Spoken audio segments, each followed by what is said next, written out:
இனநாயகம் இருந்தால்தான் அதற்குள் தான் ஜனநாயகம் இருக்கும். இனநாயகம் இல்லாத போது ஜனநாயகம் எங்க இருக்கும்? நான் தமிழன், என் தேசம் தமிழ் தேசம் என்ற உரிமை இங்க இல்லாத பொழுது இங்க என்ன ஜனநாயகங்கள் இருக்கும்? அஸ்ஸாம்ல மாணவர் போராட்டம் மக்கள் போராட்டமாக மாறியது, அரசு அலுவலர்கள் போராட்டமாக வளர்ந்தது, நீதிபதிகள் நீதிமன்றங்களை புறக்கணித்தார்கள். அஸ்ஸாமிலே சும்மா இருந்ததா? எல்லாம் ஆங்கிலம், தமிழில் பேசினால் அபராதம் போடுறான். இந்த சென்னையில், இந்த தஞ்சாவூர், இந்த திருச்சியில் பள்ளிக்கூடத்தில் தமிழில் பிள்ளைகள் பேசினால் தண்டத்தொகை அல்லது தண்டனை வெயில் நிற்கிறது. எனக்கெல்லாம் சந்தேகம் வந்திருக்கும், விடுதலை புலிகள் இல்லை என்றால் நம்ம இனம் வீர இனம் வீர இனம் என்பது உண்மைதானா? இன்னொரு வருஷமா பாராட்டி எதிர்த்து போயிட்டாங்களா? அப்படி சந்தேகம் வந்துருக்கு. உண்மையிலே வந்து இந்திய அரசு டெல்லிக்காரன் ஈழத்தை ஆதரிச்சான்னா இங்க இருக்கிற திமுக அதிமுக போட்டி கொடுத்து நான் தான் ஆதரிக்கும். டெல்லிக்காரன் நம்மளை எதிர்த்தான்னா அங்க இருக்க காங்கிரஸோ பாஜகவோ எதிர்த்தா பாலை சுருட்டிட்டு அவனுக்கு சேவை செய்யப்படும். நம்ம பார்த்துக்கிறோம். தன்னுடைய அடிமைத்தனத்தை அறிந்து கொண்டு அந்த விலங்கொடிக்க முன்வராதவன் சகோதரனுடைய அடிமைத்தனத்தை அடிமை விலங்கை உடைக்க எந்த அளவுக்கு நிற்பான் கணக்கில். அங்க சிங்களமயமாவது சொல்றீங்கல்ல, இங்க உள்ள இந்திக்காரனை எதிர்க்கக்கூடிய துணிவும் வீரமும் இருந்தால்தான் சிங்கள திணிப்பை ஈழத்துல எதிர்த்து அவனுக்கு உதவி செய்யக்கூடிய ஆற்றல் உனக்கு வரும். இல்லைன்னா ஒப்பாரி வச்சுட்டு போலாம். தமிழ்நாடு எல்லா உரிமையும் பெற்று எல்லா நலமும் வளமும் பெற்று திருப்தியா தனிநாடா இருப்பது போல் நினைத்து கொண்டு தமிழ்நாட்டு மக்கள் எங்களுக்கு உதவி செய்ய வேண்டும் என்று கேட்டுக்கொண்டு மட்டும் இருக்காதீர்கள். நீங்கள் எங்களுக்கு உதவ வேண்டும், நாங்கள் உங்களுக்கு உதவ வேண்டும்.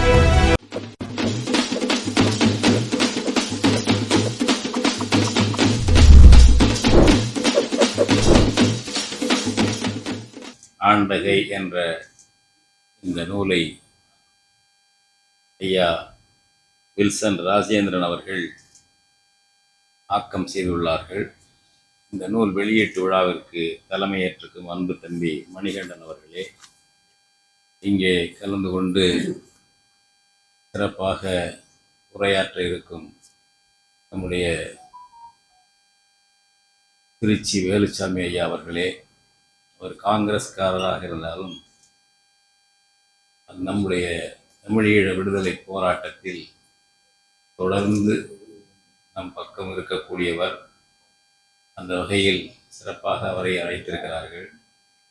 அதுபோல் இங்கு இந்த நூலுக்கு விளக்கம் சொல்வதற்கு தகுதியானவர் திரைத்துறையிலே உள்ள நம்முடைய தமிழ் தேசிய இயக்குனர் களஞ்சியம் அவர்கள். அதை சிறப்பாக இங்கே செய்திருக்கிறார்கள். ஐயா களஞ்சியம் அவர்களே, அதுபோல் நம்முடைய கவி காளமேகம் போல் கவிதைகளை பொழியக்கூடிய மரத்தமிழ் வேந்தன் அவர்கள் பெரும்புலவர். அதுன்னு சொன்ன வயசான ஒருத்தர் போல இருக்கு நினைத்திருந்தேன். பெரும்புலவரும் பெருமைக்குரியவர் தான். இருந்தாலும் நம்முடைய தம்பி மரத்தமிழ் வேந்தன் அவர்கள் தான் என்பது சிறப்பு. அவர்கள் இங்கே சிறப்பாக உரையாற்றியிருக்கிறார்கள். நீங்கள் எல்லாம் பிறவாக இந்த அரங்கத்துக்குரிய நிறைவு செய்யக்கூடிய அளவில் வந்து நிகழ்ச்சியை செய்திருக்கிறீர்கள், சிறப்பு செய்திருக்கிறீர்கள். ஆசிரியர் வில்சன் ராஜேந்திரன் அவர்களுக்கு நெஞ்சு நிறைந்த பாராட்டுக்கள், வாழ்த்துக்கள். அவர் இந்த நூலை ஒரு திரைப்படமாக தயாரித்திருக்கிறார். ஆங்கிலத்தில் தான் இப்படி வரும் என்கிறார்கள் சில நண்பர்கள். ஆங்கிலத்திலே வசனம் உட்பட எனக்கு எல்லாமே காட்சி உட்பட எல்லாவற்றையும் அப்படியே எழுதி விடுவார்கள். அது வரும், படிப்பார்கள், அதன் பிறகு அது திரைப்படமாகும் என்பார்கள். அந்த வடிவத்தில் ஒரு எப்படி காட்சி அமைப்போ அப்படிதான் எழுதியிருக்கார். கட்டுரை தொடராக எழுதவில்லை. காட்சி அமைப்பு எப்படியோ ஒவ்வொன்றும் எது எங்கே இருக்கணும் பொருள் உட்பட, மேஜைனா மேஜை எங்கே இருக்கணும், ஸ்டூல் எங்கே இருக்கணுமோ அது உட்பட குறிப்பிடுறார். அப்படி இதை வந்து திரையாக்குவதற்கு எளிது. இது மேலும் களஞ்சியம் போன்ற அனுபவம் உள்ளவர்கள் மேலும் செழுமைப்படுத்தலாம், அது ஒரு பக்கம். ஆனால் வில்சன் ராஜேந்திரன் அவர்கள் அந்த ஒரு காட்சிப்படுத்துவதற்குள்ள கையேடு போல் இதை தயாரித்திருக்கிறார்கள். நம்முடைய தமிழ் மரபுப்படி முதல்ல அந்த படத்துல தமிழ்த்தாய் வாழ்த்து வருகிறது. தமிழ்த்தாய் வாழ்த்து என்றால் திராவிடத்தாய் வாழ்த்து அல்லது. இங்கே கூட தவறி போய் திராவிடத்தாய் வாழ்த்து பாடிவிட்டார்கள். மனோன்மணி சுந்தரனார் மீது நமக்கு பெரிய மதிப்பு உண்டு. நாடக காப்பியம், நவீன நாடக காப்பியம் இல்லை தமிழில் ஆங்கிலத்தில் இருப்பது போல என்ற குறையை போக்க மனோன்மணியம் எழுதிய பெருமகனார், தமிழ் பற்றாளர் அவர். அந்த காலத்தில் எப்படி எழுதிட்டார் அவர். அதுதான் கிடைத்தது சாக்கு என்று தமிழ்த்தாய் வார்த்தையில் எல்லா தாயும் பாரத தாயெல்லாம் கொண்டு வந்து, திராவிட தாயெல்லாம் கொண்டு வந்து அப்படி பல முகமாக அதை செய்கிறார்கள். ஆனால் புதுச்சேரியிலே காங்கிரஸ் அரசு தான் நடக்கிறது. பாவேந்தருடைய அந்த பாடல் அதைத்தான் இங்கே போட்டுக்காரு. வாழ்வினில் செம்மையை செய்பவன் நீயே, அருமையான பாடல். புதுச்சேரி அரசனுடைய தமிழ்த்தாய் வாழ்த்து இதுதான். அங்க எந்த திராவிட அரசும் கொண்டு வரல, காங்கிரஸ் ஆட்சியில கொண்டு வந்தது.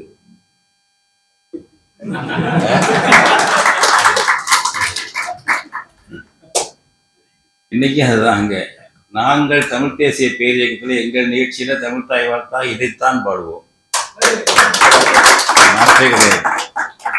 நாம நடைமுறைக்கு கொண்டு வந்து விட வேண்டும். வில்சன் ராஜேந்திரன் இந்த படத்துல முதல் தமிழ்த்தாய் வாழ்த்து அதைத்தான் குறிப்பிட்டிருக்காரு. அவருடைய எண்ணம் எவ்வளவு தூய்மையாக இருக்கிறது, ஒரு தமிழ் தேசிய நோக்கில் இருக்கிறது என்பது புரிகிறது. தமிழ் தேசியம் என்றால் மற்றவங்களாம் இழிவாக கருதுறதோ அல்லது பகை வளர்க்கிறதோ அல்ல, நம்மை நாம் அடையாளம் கண்டு கொள்வதா இல்லையா? நீங்க ஆந்திராவில் இருக்கு, கர்நாடகத்தில் இருக்கு. கர்நாடகத்தில் ஒரு சட்டம் கொண்டு வந்தாங்க. இப்போ மண்ணின் மக்களுக்கு வேலை, நம்ம மண்ணின் மக்கள்னு பொதுவாக சொல்லுவோம், அவங்க கன்னடிகான்னு சொல்றாங்க. அதில் யார் யார் அங்கே வாழக்கூடிய தெலுங்கு பேசக்கூடியவர்கள், தமிழ் பேசக்கூடியவர்கள் எல்லாம் கன்னடிகா தான். அவங்களுக்கு குறிப்பிட்ட ஆண்டு அங்கே இருந்தாலே அவங்க கன்னடிகான்னு சொல்றாங்க. இங்கே நாங்கள் தமிழ் தேசியம்னா தமிழை மட்டும் வாழ்றான் என்று திராவிட முகாம் சீறி எழும். தமிழர் என்று சொல்லாதே, திராவிடர் என்று சொல்ல என்று 50-60 ஆண்டுக்கு முன்னாடி சொல்லி பழக்கி விட்டார்கள். கேரளாவில் அப்படி கிடையாது. கேரளான்னா எல்லா இடத்தையும் தான் மலையாளிகள் தான் அங்கே அதிகம். அவங்க தாயகம் நான் மாற்றிக்கிறதுல அங்கே தமிழர்களும் இருக்கிறார்கள், மற்றவர்களும் இருக்கிறார்கள். எல்லாரும் சேர்த்து தான் அந்த உணர்வோடு இருக்கிறாங்க. அங்கே வாழ்கிற அந்த மக்கள் அந்த உணர்வோடு தான் இருப்பார்கள். அப்படிலாம் இருங்க, தப்பு கிடையாது. ஆந்திராவில் உள்ளவங்க தெலுங்கு தேச உணர்வோடு இருங்க. தெலுங்கு தேசம்னு கட்சிக்கு பேர் வைக்கிறாங்க அங்கே. இங்கே தமிழ் தேசம்னா பிரிவினைவாதம் இல்லை, பிரிவினைவாதங்க. இங்கே தமிழ் சாவனிஸ்ட் விங்கன்னு ஒன்று இருக்கு. தமிழ் பற்றி பேசினால் அவர்கள் தமிழ் வெறியரை பிரிக்கிறது. கியூ பிராஞ்சில் அது ஒரு பிரிவு. இந்த கியூ பிராஞ்சையும் தமிழ் சாவனிஸ்ட் விங்கையும் முதல் தமிழ்நாட்டில் உருவாக்கியவர் முத்தமிழ் அறிஞர், தமிழ் இன தலைவர், தமிழர்களுக்கு எல்லாம் கற்றுக் கொடுத்தவர் கலைஞர் கருணாநிதி. தமிழ் சாவனிஸ்ட். ஆந்திராவில் தெலுங்கர் சாவனிஸ்ட் உண்டா? கேரளாவில் மலையாளி சாவனிஸ்ட் உண்டா? ஏன் கர்நாடகத்தில் நிறைய இயக்கமே இருக்கு. கன்னட வெறியர்கள்னு சொல்லக்கூடிய அளவுக்கு தமிழர்களை தாக்கியவர்கள் அவர்கள்லாம். அந்த கர்நாடகத்தில் கன்னட அமைப்புகள் வற்புறுத்துவதனால்தான் அந்த சட்டம்லாம் வருது. அங்க கன்னடா சாவனிஸ்ட்னு ஒரு விங்கு வச்சிருக்காங்களா? திராவிட ஆட்சி தான் அதெல்லாம் இருக்கும். சொன்னா வருத்தப்படுவாங்க, வேண்டும் முன்னே திராவிட சொல்றீங்கன்னு. எப்படி இங்க இருக்குங்கிற உங்க திராவிட மாநிலங்கள்ல கடுமையாக கன்னட இனவெறியோடு தமிழர்களை தாக்குபவர்கள் பல தடவை பார்த்துட்டு நம்மாங்க, கொலை பண்றவங்க. அதுக்கான கட்சிகள்லாம் இருக்கு. அந்த பேர் என்ன, சால்வாலிகா, இன்னொருத்தர் நாராயண ராவ்னு ஒருத்தர் புதுசா ஒன்று, வேதிகா, பட்டல் நாகராஜ், நாராயணசாமி, வேதிகா, அதெல்லாம் வச்சிருக்காங்க. அவங்க வச்சிருக்காங்க. அவங்கெல்லாம் போய் முதலமைச்சரை பேசுவாங்க, முழு அடைப்பு நடத்துவார்கள், முதலமைச்சரை போய் சந்திப்பாங்க. இங்கே நமக்கு இது இல்லை. அது அந்த மாதிரி தமிழ்நாட்டில் அப்படிப்பட்ட ஒரு நிலையில் இருக்கும் பொழுது தமிழ் என்று சொன்னால் பொதுவானது. தமிழ் வாழ்த்து என்பது அனைவருக்கும் பொதுவானதாக இருக்க வேண்டும். இப்படி எல்லாவற்றையும் சேர்த்துக்கிட்டு கன்னடம், கடி, தெலுங்கு, மலையாளம், துளுவம் எல்லாம் சேர்த்து தான் ஒரு தமிழ் தாய் வாழ்த்து என்றால் என்ன அர்த்தம் அது? அதே அவருடைய தனித்தன்மையை நம்முடைய ஐயா அவர்கள் காட்டியிருக்கிறார்கள். அடுத்ததாக இந்த ஒவ்வொரு காட்சி எல்லாமே நடக்கிறது. அதுதான் இங்கே நம்ம மணிகண்டனே சொன்னார். அந்த கோயிலில் போய் அங்கே நினைவு சின்னம் இருக்கிறது எல்லாளன். அதுபோல் அந்த எல்லாளனுக்கு எதிராக இருந்தார் சிங்களன் துட்டகாமன் அவருடைய நினைவாலயமாகவும் இருக்குது. எல்லாளனுக்கான ஒரு நினைவகமாகவும் இருக்குது. அங்கே போய் உட்கார்ந்தால், அதுவும் கர்ப்பிணி பெண்கள் உட்கார்ந்தால் பிறந்த குழந்தை சிங்களனை அழிக்கக்கூடியதாக இருக்கும் அப்படின்னு அவங்க நம்பிக்கை இருக்கு என்பதை கொண்டு வந்திருக்காரு. இல்லை, அந்த கதைகள் இருக்கலாம். ஆனால் ஒரு வரலாற்று நிகழ்வோடு இணைத்து ஒரு புனைவா இருந்தாலும் கூட அவர்களை அப்படி இணைக்கிறது குற்றம் அல்ல. தமிழன் கறி இருக்கும் என்று 1983 போட்டு தமிழன் கறியை தொங்க விட்டவங்க தானே. அதனால அவர் ஏதோ கற்பனையாக சொல்லிட்டு பெரிய தவறு இல்லது. தமிழன் கறி விற்கும் என்று போட்டவர்கள் அவ்வளவு கொடியவர்கள் அங்கே அவர்கள் செய்வது அதெல்லாம் அவர் எழுதியிருக்கார். வரிசையாக அதுதான் அந்த வரலாற்று அந்த நிகழ்வுகள் வருகின்றன. விரிவாக பண்டார் நாயகா வந்தபோது அவர் கிறிஸ்துவ மதத்தில் உள்ளவர், சிங்களர் தான், சிங்கள வெறியர் தான், கிறிஸ்துவர். அது ஒரு எதிர்ப்பு. அந்த மோசமான அனைத்தும் சிங்களத்தில் தான் என்று சட்டம் கொண்டு வருகிறார்.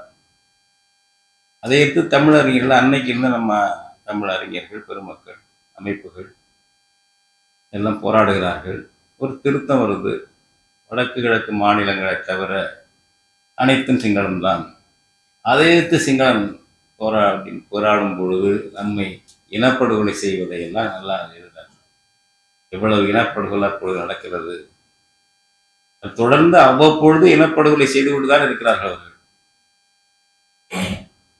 அதுபோல சிறு பிள்ளையா இருக்கும் பொழுதே பிரபாகரன் எப்படி துடிப்பார்கள். அவர் ஒரு 6 வயசு வரையில வருதுன்னு நினைக்கிறேன். 5-6 வயசு வரலும் பள்ளிக்கூட ஒண்ணி சாதாரண சேர்க்குறாங்க. ஏன்னா 54 பிறப்பு, 59 அந்த பண்டார் நாயகாவோட முடியுது.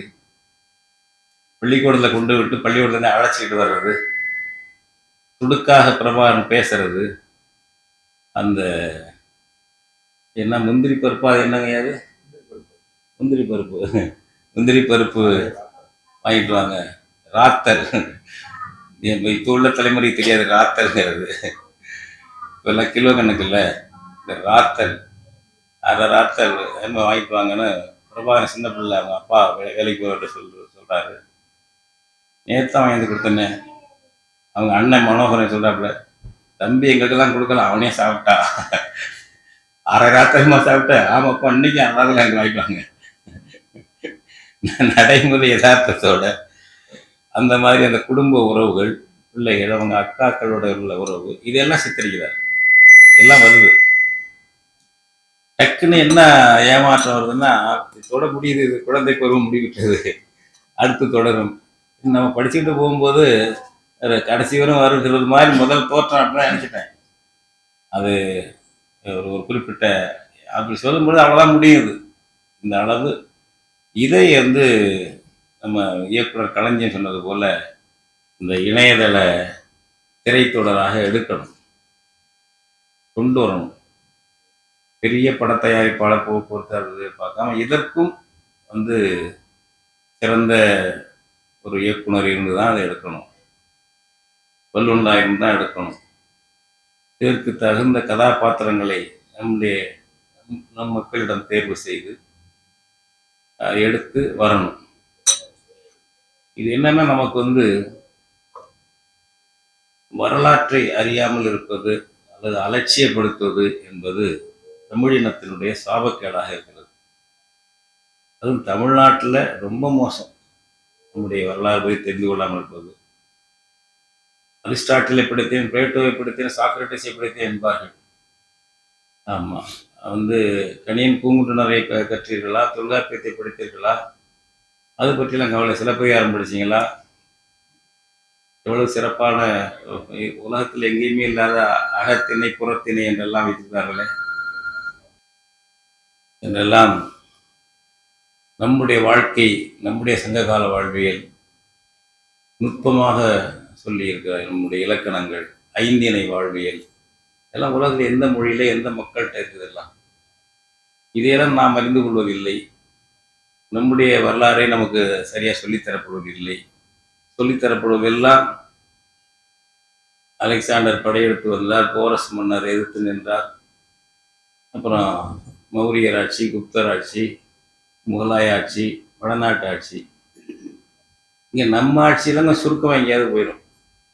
தமிழனுடைய ஆட்சி, சேரன், சோழன், பாண்டிய ஆட்சியெல்லாம் இருக்கு பாருங்க, அல்லது சங்ககால வாழ்வியல் இருக்க, அதெல்லாம் இருக்காது. குறைவு, ரொம்ப குறைவாக போயிடும். நமக்கு அந்த ஒரு பொதுவான வரலாற்று அறிவு என்பது அதில் ஆர்வ குறைவு இருக்கிறது. அதுதான் நாம் நம்முடைய அடிமைத்தனம் நீள்வதற்கும் காரணமாக அமைகிறது. தன்னை அறியாதவர்கள், தன் முன்னோருடைய பெருமை அறியாதவர்கள், இன்றைக்குள்ள நமக்கு ஏற்பட்டிருக்கும் சிறுமை அறியாதவர்கள் இருக்கும் பொழுது ஆதிக்க இனங்களுக்கு அது வாய்ப்பாக போகிறது நம்மை அடிமைப்படுத்துவதற்கு. அப்படிப்பட்ட ஒரு நிலையில் நாம் இருக்கிறோம். இரண்டு செய்தியை சிந்திக்கணும். தமிழர்கள் தமிழ்நாட்டில் 8 கோடி பேர் இருக்கிறோம். நாம் ஏதோ எல்லா உரிமைகளையும் பெற்று மன நிறைவோடு இருப்பது போலவும், நம்முடைய சகோதரர்களுக்கு தான் ஈழத்திலே ஒன்றுமில்லை என்பது போலவும், நாம் அவர்களுக்கு உதவி செய்ய வேண்டிய நிலையிலே இருக்கிறோம் என்பது போலவே நினைப்பது என்பது தான் போராட்ட களத்திலிருந்து விலகிக் கொள்வதற்கான ஒரு சமாதானம். இங்கே என்ன சம உரிமையோடு இருக்கிறோம்? முதல்ல ஈழத்தை பார்ப்போம், அப்புறம் தமிழ்நாட்டை பார்ப்போம். இப்ப நான் மாட்டிக்க மாட்டேன்ப்பா, ஈழத்துல மாட்டிக்கிட்டு இருக்கான், அவனை நான் ஆதரிச்சு முழக்கம் போடலாம், அதை செஞ்சுட்டு போறேன். நான் களத்துல இறங்க மாட்டேன். அந்த மனோநிலை தானே அது. தன்னுடைய அடிமைத்தனத்தை அறிந்து கொண்டு அந்த விலங்கொடிக்க முன்வராதவன் சகோதரனுடைய அடிமைத்தனத்தை, அடிமை விலங்கை உடைக்க எந்த அளவுக்கு நிற்பான் களத்திலே, எந்த அளவுக்கு போராடுவான்? இதை உணர வேண்டும், இதை புரிந்து கொள்ள வேண்டும். இங்கெல்லாம் இருக்கிறது போலும் ஈழத்தமிழர்களுக்கு, நான் அவங்ககிட்ட அண்மையில் தான் பேசினது நண்பர்கிட்ட, எல்லா உரிமைகளோடும் தமிழர்களுக்கு இருப்பது போலவும், இப்போ ஈழத்தை பார்த்து ஈழத்துக்காகவே தமிழ்நாட்டு மக்கள் துணை செய்தால் போதும் என்பது போலவும் கருதுகிறார்கள். ஈழத்தில் இருக்கக்கூடிய தமிழ் வழி கல்வி அளவு கூட இங்கு கிடையாது. எந்த ஊர்ல எந்த பள்ளிக்கூடத்துல தமிழ் வழி கல்வி இருக்கிறது? தனியார் பள்ளியில எல்லாம் ஆங்கிலம். தமிழில் பேசினால் அபராதம் போடுறான். இந்த சென்னையில, இந்த தஞ்சாவூர்ல, இந்த திருச்சியில பள்ளிக்கூடத்துல தமிழில் பிள்ளைகள் பேசினால் தண்டத்தொகை அல்லது தண்டனை வெயில நிறுத்தி வைக்கிறது. ஒரு பள்ளிக்கூடத்தினுடைய ஆண்டு விழா நடப்பதாக ஒலிபெருக்கி வச்சு வெளியில கேட்டோம்னா முழுக்க ஆங்கிலம்தான். சிபிஎஸ்இ பள்ளிக்கூடங்கள் புழுத்து பெருத்து போய்விட்டன. எல்லாம் ஹிந்தி ஒரு மொழி பாடமாக கொண்டவை. சென்னையில கிடைத்துள்ள பேர் கொலையில் தமிழ் இருக்கிறதா? என்ன தமிழ் மொழிக்கு சட்டம் போட்டா கொண்டு வந்தா? தமிழ் விழிப்புணர்ச்சி இல்லாத இந்த மக்கள் முதுகுல ஏறி குத்துறான். உன் தாய்மொழியில ஏறி தாய்மொழி கண்ணுல, தமிழ் தாய் கண்ணுல ஈட்டியால குத்துறான். இங்கிலீஷ்ல எழுதி வச்சிருக்காங்க. இதை பத்தி என்ன நினைக்கிறோம்? மொழி மட்டுமல்ல, எல்லா உரிமை. இந்த ஊர்ல, எங்க தஞ்சாவூர்ல என்ன நெல் போடணுங்கிறத டெல்லியில தீர்மானிக்கிறான். அந்த நெல்லுக்கு என்ன விலைங்கிறது டெல்லியில தீர்மானிக்கிறான். நம்ம தீர்மானிக்க முடியாது. எல்லாம் டெல்லியில கொண்டு போயிட்டான். 1வது வகுப்புல என்ன பாடத்திட்டம், அதுக்கான சிலபஸ் அவன் வைக்கிற டெல்லியில தீர்மானிக்கிறான். ஒவ்வொன்றும் அப்படி இருக்கிறது.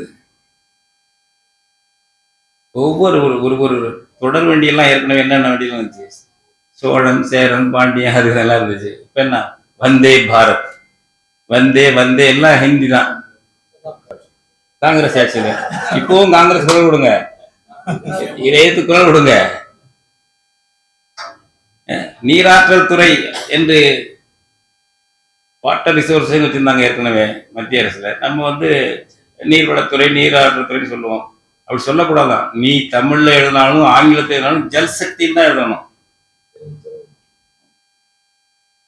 இந்தி மயமாகி கொண்டிருக்கிறது.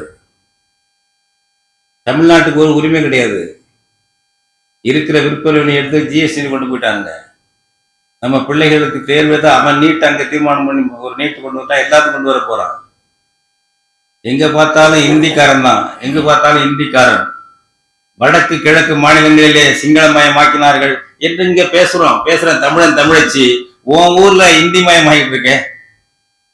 தொழிற்சாலைகள்ல இந்திக்காரன், வருமான வரித்துறை அறையில ஜிஎஸ்டி அலுவலகத்தில் இந்திக்காரன், ரயில்வேல இந்திக்காரன், ஒரு வங்கி கிராமப்புறத்தில் உள்ள தேசமயம் அரசுடையமயப்பட்ட வங்கிக்கு போனா மேலாளர் கிளாஸ்க்கெல்லாம் இந்திக்காரன், இந்தியில பேசுறான்.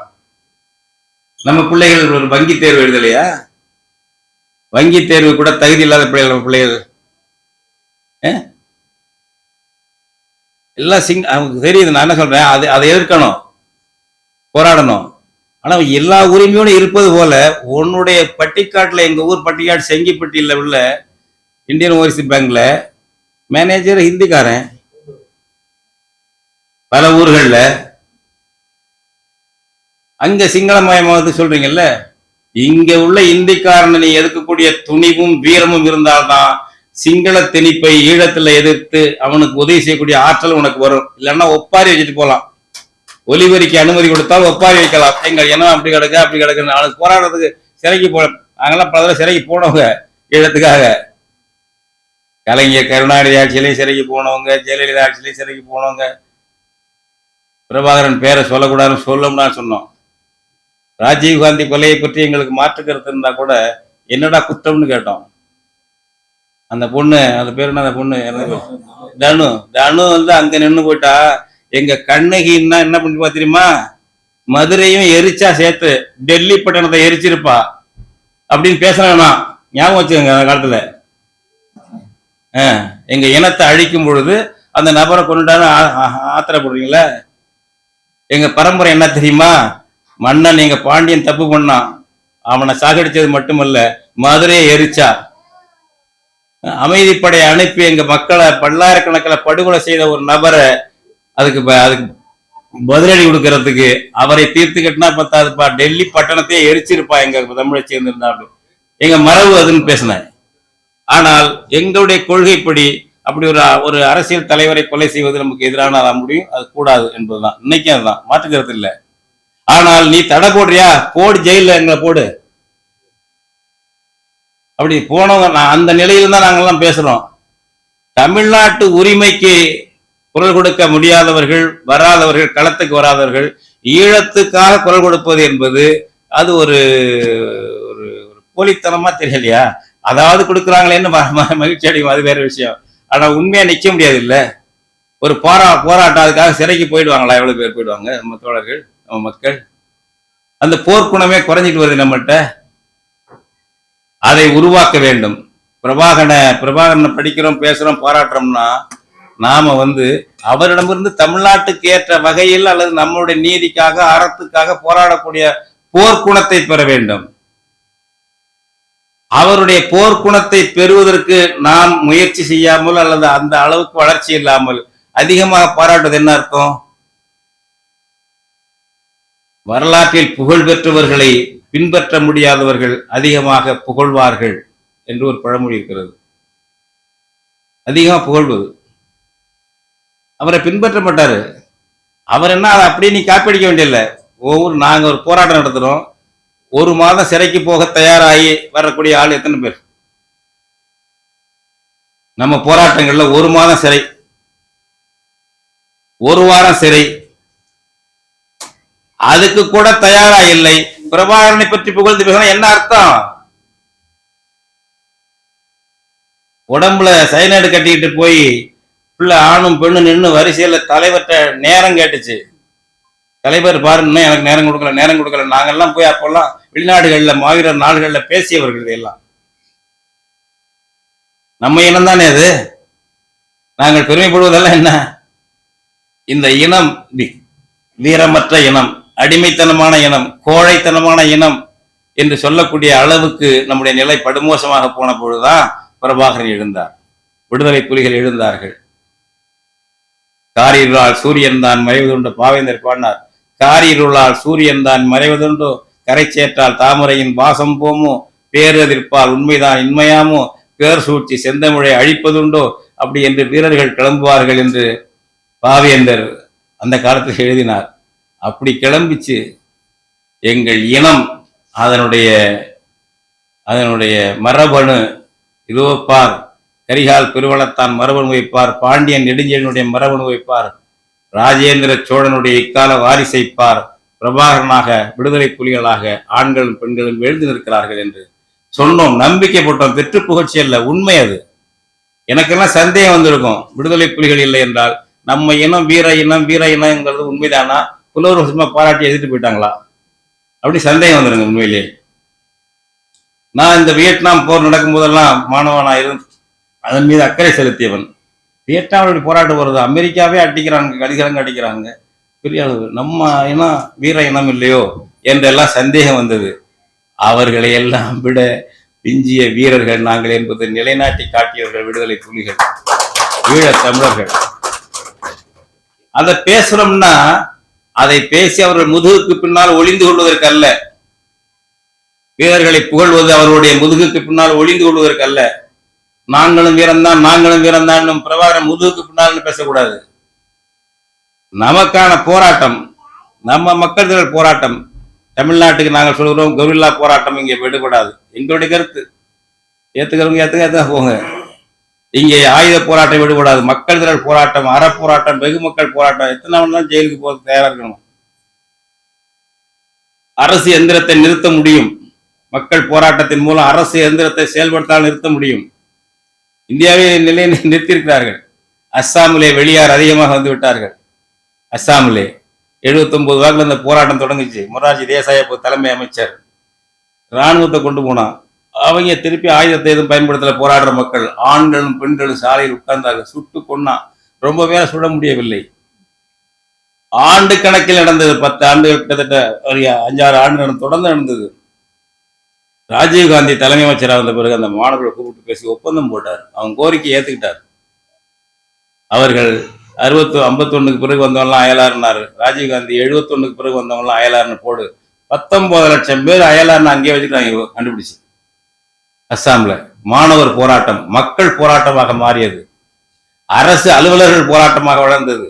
நீதிபதிகள் நீதிமன்றங்களை புறக்கணித்தார்கள். அஸ்ஸாமிலே சும்மா இருந்ததா? மக்கள் போராட்டத்துக்கு அது ஆற்றல் உண்டு. அப்படிப்பட்ட மக்கள் போராட்டம் தமிழ்நாட்டுக்கு தேவை. அதற்கும் தயாராக இருக்கிறார்களா? ஒரு ஆர்ப்பாட்டம், ஒரு மறியல், ஒரு தடை உத்தரவு வந்தால் மீறி செய்வோம். வேண்டாம், இல்ல கைதுக்கு வாங்க, சாயந்தரம் விட்டுருவாங்களா? இந்த உளவியலை முதல் இந்த உளவியலை எம்ஜிஆர் தான் உருவாக்கினார். கருணாநிதி தர்ணாலாம் நடத்தினா கழுத்து ஜெயில போட்டார். எங்களை எல்லாம் நான்லாம் 73 ஜெயிலுக்கு போனேன். தர்ணாவுக்கு தான், தர்ணா போராட்டம் சிபிஎம்ல அடிச்சு போட்டாரு. ஆனால் எம்ஜிஆர் கைது பண்ணி மாலையில விட்டுருவாரு.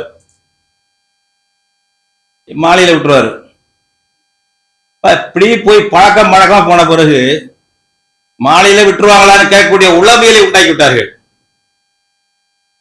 அப்புறம் அது என்னாச்சு? அடுத்த கட்டமா இப்பொழுது சாயந்தரம் வரல என்னால இருக்க முடியாதுங்க. எப்படி கைதாகி மாலையில விட்டுருவாங்களாங்க உளவியல் அடுத்த கட்டத்துக்கு போகுது. 6 மணி வரைக்கும் என்னால அங்க இருக்க முடியாது, வேலைகள் நிறைய இருக்கு. பொதுவா இருக்கா இல்லையா நம்ம தமிழ்நாட்டுல? அதை மீறி போராடுறோம், போறவங்க வர்றவங்க எல்லாரையும் நம்ம போடைன்னு சொல்லல. இந்த மாதிரி தன்மையில இதையெல்லாம் மாற்றாமல், இதுல எல்லாம் ஒரு மாற்றி போர்க்குணம் உரிமைக்காக நிக்கிறது, தியாகம் பண்ணணும். நம்மளும் தியாகம் பண்ணணும். ஈழத்தமிழனுடைய தியாகத்துல நம்ம வணிகம் செய்ய முடியாது. ஈழத்தமிழனுடைய தியாகத்தை சொல்லி நாம குளிர்காய முடியாது. நீ தியாகம் செய்யறாயா இந்த மண்ணுல? தமிழ்நாட்டிலேயே தமிழன் தமிழச்சியே தமிழ்நாட்டுல நீ அடிமையாக இருக்கிறாயா இல்லையா? நீ சுதந்திரத்தோட இருக்கிறியா? உன் மொழி சுதந்திரத்தோட இருக்கா? நீ ஆளுகிறாயா? இந்திக்காரனுக்கு அடிமையாக இருக்கிறாய். இந்திய ஏகாதிபத்தியத்துக்கு நீ அடிமையாக இருக்கிறாய், காலனியாக இருக்கிறாய். செட்டிலர்ஸ் காலனின்னு சொல்றான். இப்போ குடியேறியவர்கள் காலனி. வெள்ளக்காரன் அங்கேயிருந்து வந்து காலனி பிடிச்சான். குடியேறி சாதாரணமா இந்திக்காரன் வந்துட்டே இருக்கான். இன்னும் 10 வருஷம் போனா அவன் தான் ஓட்டு போட்டு அவன் தான் எம்எல்ஏ ஆவான், எம்பி ஆவான், எல்லாம் ஆவான். திரிபுராவில் என்ன நடந்தது? கலைஞர் இவர்களுக்கு தெரியும், இங்க நாம் தமிழர் தம்பி எல்லாம் போயிட்டு வந்துட்டு இருக்காங்க. 100க்கு 90 திரிபுரி மக்கள் இருந்தவங்க இன்னைக்கு 100க்கு 20 பேர் தான் இருக்காங்க. எல்லாம் வங்காளி வந்துட்டான். மேற்கு வங்காள வங்காளி, பங்களாதேஷ் வங்காளி. அவன் தான் அங்க ஆக்கிரமிப்பு. அவன் தான் முதல் மந்திரி ஆக முடியும். இப்போ அவன் தான் எம்எல்ஏ ஆக முடியும். இப்ப இருக்கிறவன அவன் தான் வங்காளி தான் வர முடியும். மன்னி மக்களுடைய எண்ணிக்கையே குறைஞ்சு போச்சு.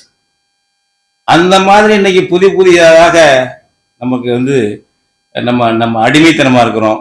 இதை தமிழ்நாட்டில் இதையே உணர்ந்து போராடுறவனாலதான் ஈழத்துக்கு உதவி செய்ய முடியும். நான் சும்மா கிரிச்சல்ல. இதுல எல்லாம் இந்த உணர்வு இல்லாம இதுக்கு துணிஞ்சு நிக்க முடியாதவங்க ஒலிபெருக்கி கிடைச்சா உச்சாரமா பேசிக்கிட்டு இருப்போம். நம்ம அப்படிதான் ஒரு திருப்பு முனையாக எண்ணி பாருங்கள். நீங்க நம்ம கொஞ்சம் பேர் இங்க சந்திச்சு பேசிட்டு இருக்கோம். எண்ணி பார்த்து நோய் நாடி நோய் முதல் நாடி அது நிற்கும் வாய் நாடி வாய்ப்பை செயல் என்று நம்ம பேராசாரம் சொன்னது போல நமக்கிட்ட உள்ள நோயை போக்கணும். அடுத்தது ஈழத் தமிழர்களுக்கு வேண்டுகோள், தமிழ்நாடு எல்லா உரிமையும் பெற்று எல்லா நலமும் வளமும் பெற்று திருப்தியா தனிநாடா இருப்பது போல் நினைத்து கொண்டு தமிழ்நாட்டு மக்கள் எங்களுக்கு உதவி செய்ய வேண்டும் என்று கேட்டுக்கொண்டு மட்டும் இருக்காதீர்கள். நீங்கள் எங்களுக்கு உதவ வேண்டும், நாங்கள் உங்களுக்கு உதவ வேண்டும். தமிழ்நாட்டிலே நாங்கள் போராடும் பொழுது நீங்கள் ஆதரவு போராட்டம் நடத்த வேண்டும். ஒட்டுமொத்த தமிழின அங்கங்க நாடுகளில் புலம்பெயர்ந்து வாழக்கூடிய தமிழர்கள் நான் கேட்கிறேன். இப்ப அங்க போராட்டம் நடத்து, ஒரு ஆர்ப்பாட்டம் நடத்துங்க, ஒரு ஆதரவு ஆர்ப்பாட்டம் நடத்துங்க. எல்லா உரிமையோடு எல்லா வளத்தோடு நாங்கள் இங்க இருந்துகிட்டு இல்ல. இங்க இந்த கூட்டமே போட முடியாது. இதை இந்த கூட்டம் விட்டுருக்கு, நாளைக்கு என்ன அது தெரியாது, எல்லாம் பேசவே முடியாது. மாவீரர் நாள் தெருவு நடத்த முடியுதா? எந்த நாட்டிலையும் நடத்தலாம். பல நாட்டில் வெளிநாட்டில் தடை போட்டிருக்காங்க, எல்லாம் நடத்தலாம். தமிழ்நாட்டில் நடத்த முடியாதுங்க. நம்ம இனம் அழிஞ்சு போச்சு. லட்சக்கணக்கான பேரு ஒப்பாரி வைக்க உரிமையற்று அடிமைகளா தமிழ்நாட்டில் இருக்கிறோம். டெல்லிக்கு கண்காணி வேலை பார்த்த கட்சிகள், இந்த மாநில கட்சிகள் இருக்கிற கட்சிகள் ஆட்சியில் இருக்கிறதா டெல்லிக்கு கண்காணி வேலை பார்க்கிறவன். பிரபாகரன் பேர் சொன்னா போயிடுச்சான். பிரபாகரன் அர்த்தம் என்ன சொல்றான்? சூரியன் ஒரு அர்த்தம் இருக்கு. இங்க என்ன சூரியன் இருக்கு? நடிப்பு சூரியன் இருக்கு. சூரியன் என்ன? பிரபாகரன் சான்ஸ்கிரிட் சொல்லதெல்லாம் சூரியன் என்ற ஒரு பொருள் உண்டு. அப்படி இந்திய அரசு டெல்லிக்காரன் ஈழத்தை ஆதரிச்சான்னா இங்க இருக்கிற திமுக அதிமுக போட்டி போட்டுக்கிட்டு நான் தான் ஆதரிக்கும். டெல்லிக்காரன் நம்மளை எதிர்த்தான்னா அங்க இருக்க காங்கிரஸோ பாஜகவோ எதிர்த்தா வாழை சுருட்டிக்கிட்டு அவனுக்கு சேவை செய்ய போயிடும். இதான் நம்ம பார்த்துருக்கிறோம். இந்திரா காந்திய இங்க பயிற்சி கொடுத்தாங்கல்ல விடுதலை புலிகள் உள்பட்ட போராளி குழுக்களுக்கு. அப்போல்லாம் பாத்தீங்கன்னா அப்படியே எங்க ஐயா வீரமணி, கருணாநிதி எல்லாம் அப்படியே தூக்கி வாரிட்டு அப்படியே விடுதலை புலிகளை பத்தி எழுதுறது என்ன? வீரமணி தான் விடுதலை புலிகள் நெருக்கமா இருந்தவர். அவங்க எதிர்த்தாங்க, டெல்லியில இருக்கவர்கள், முரண்பாடு வந்தது. அப்படியே விடுதலை பேரே சொல்லக்கூடாது திராவிட கழக கூட்டத்துல. எப்படிங்க இது? ஆட்சியில் இருந்தாலும் ஆட்சியில் இல்லாவிட்டாலும் இதுதான். இந்த தன்மை தமிழ் தேசியத்திற்கு, தமிழ் தேசியம் இல்ல தமிழர்களுக்கு, தமிழர்களிடம் இருந்தால் நாம் ஈழத்துக்கும் உதவ முடியாது, நமக்கான உரிமையை மீட்க முடியாது. எனவே நான் சுருக்கம் முடிச்சிடுறேன். அதுக்கான ஒரு நல்ல விஷயங்களை நமக்கு பாடம் மாதிரி நடத்துவதற்கு இந்த நூல் ரொம்ப உதவியா இருக்கும், படிங்க. அடுத்தது இதுல ஒன்னே சொல்லிட்டு முடிச்சிடுறேன். ஜனநாயகம் பேசிட்டு இருக்க கூடாது. இனநாயகம் இருந்தால்தான் அதற்குள் தான் ஜனநாயகம் இருக்கும். இனநாயகம் இல்லாத போது ஜனநாயகம் எங்க இருக்கும்? நான் தமிழன், என் தேசம் தமிழ் தேசம் என்ற உரிமை இங்க இல்லாத பொழுது இங்க என்ன ஜனநாயகங்கள் இருக்கும்? பாஜகவை ஆதரிக்கிறதா காங்கிரஸ் ஆதரிக்கிறதா அப்படிங்கிற ஜனநாயகம் வச்சிருப்பான். அதான் ஜனநாயகமா? இந்தி இருக்கிறதா தமிழ் இருக்கிறதா? இங்கிலீஷ் மீடியம் இருக்கிறதா தமிழ் இருக்கிறதா? அந்த ஜனநாயகம் இருக்கணும்ல. பாஜக ஆதரிக்கிறதா காங்கிரஸ் ஆதரிக்கிறதாங்கிற ஜனநாயகம். எஜமானர்கள்ல எந்த எஜமானர் ஆதரிக்கிறா என்பதற்கு ஜனநாயகம் உனக்கு இருக்கலாம். அதுக்கு மேல உனக்கு ஜனநாயகம் இருக்கக்கூடாது என்று சொல்லி நெருக்கடி பண்ணும் பொழுது நாங்கள் பாஜக வந்தால் பாய்ச்சம் வந்துவிடும், காங்கிரஸ் அதை மீட்கும். ஐயா நம்ம திருச்சி வேலுசாமி அவர்கள் பொறுத்து கொள்ள வேண்டும். பல்வேறு உரிமைகளை பறித்தவர்கள் கொஞ்ச நஞ்சம் அல்ல. ஆனாலும் தமிழ்நாட்டில் இருப்பவர்கள் நம்ம இனம் அழிக்கப்படும் பொழுது காங்கிரஸ்காரர் உட்பட கண்டித்தார்கள். அதுதான் இன உணர்ச்சி. நம்ம இனம் அழிக்கப்படும் போது எனக்கு தெரியும், காங்கிரஸ்காரர் உட்பட கண்டித்தார்கள், துயரப்பட்டார்கள். அது தன்னால எழக்கூடிய ஒரு உணர்ச்சி. அதுபோல நாம் இந்த புரிதலோடு நாமும் அடிமையாகத்தான் இருக்கிறோம் என்ற உணர்வோடு நமக்கு நம்ம காலத்துக்கு இந்த கருத்துக்களை எப்படி நம்ம கொண்டு போகலாம் என்ற உறுதியோடு சிந்திப்பதற்கு ஒரு வாய்ப்பாக இந்த நூல் அமையும். விடுதலை புலிகள் தமிழீழ போராட்டங்களிலிருந்து நாம் கற்றுக்கொள்ள வேண்டியது அதுதான். அதாவது ஈழத்தினுடைய அமிர்த லிங்கத்தை விரைந்து அடையாளம் கண்டு கொண்டார்கள் பிரபாகரன், கிட்டு போன்றவர்கள் எல்லாம். நம்ம ஊர் அமிர்தலிங்கங்களை கண்டுகொள்ளவே இல்லை இன்னும். ஈழத்தை அமிர்தலிங்கத்தை கண்டுபிடிச்சிட்டாங்கல்ல. அவர் சும்மா அடி கருணாநிதி தோத்து போயிடணும் அமிர்தலிங்கம் பேச்சு. எனக்கு கிட்டு சொன்னார் சுவிஸ்ல பார்க்கும்போது, அவரு தழும்ப காட்டினார் கிட்டு. அண்ணே இதை நாங்கள் ரத்தத்தை கீறி அமிர்தலிங்கத்தை கொட்டு வச்சேனா படிக்கும்போது. எப்படி பேசுவார் அமிர்தலிங்கம் மேடையில்? தனி ஈழம் அடைந்தே தீர்வோம். சிங்கள படை தடுக்கும் என்று நினைக்கிறீர்களா? சிங்கள படை வந்தால் நமக்கும் இந்திய பெருங்கடலில் பல படைகள் வரும். எந்த நாட்டிலிருந்து வரும் என்று நான் இப்போது சொல்ல மாட்டேன். தெற்கே இருந்து வரும், வடக்கே இருந்து வரும், மேற்கே இருந்து வரும் பல படைகள் நமக்கும் ஆதரவாக வரும். சிங்கள படையை வீழ்த்தி ஈழத்தை அடைவோம் அப்படின்னு பேசினார் அமிர்தலிங்கம். நான் போய் உடம்புல கத்தியால குத்திக்கிட்டு ரத்தத்தை கொட்டு வச்சேன் அப்படிங்கிறார் கிட்டு. நம்ம ஊர் அமிர்தலிங்கம்லாம் இன்னும் மாலை மொழியாக இருக்காங்க. அமிர்தலிங்கம் தான் டுபாக்கூர் என்பதை அம்பலப்படுத்தி விட்டார்கள் விடுதலை புலிகள். அங்க இந்த டுபாக்கூர் அமிர்தலிங்கம் இங்க இருக்காங்களே,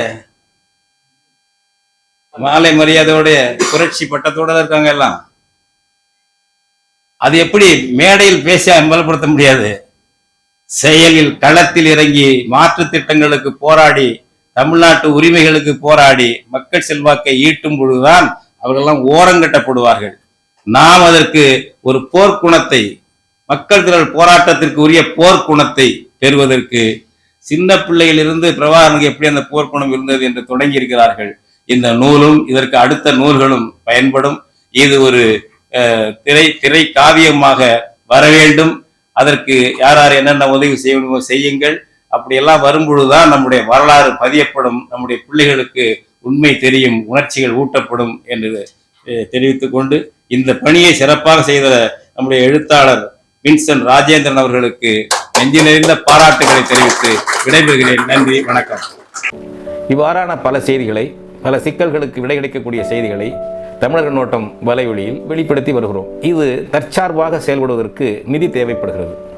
இந்த நிதியை நம்முடைய மக்களாகிய நீங்கள் தான், இளையோரும் பெரியோரும் நண்பர்களும் தோழர்களும் சான்றோரும், நீங்கள் உங்களால் இயன்ற அளவு என்ன இயலுமோ அந்த நிதியை வழங்குமாறு அன்போடும் உரிமையோடும் கேட்டுக்கொள்கிறேன். உங்களுக்கு நன்றி உணர்வோடும் பொறுப்புணர்வோடும் தமிழர் கண்ணோட்டம் செயல்படும் என்பதை உறுதி தெரிவித்துக் கொள்கிறேன். நன்றி, வணக்கம்.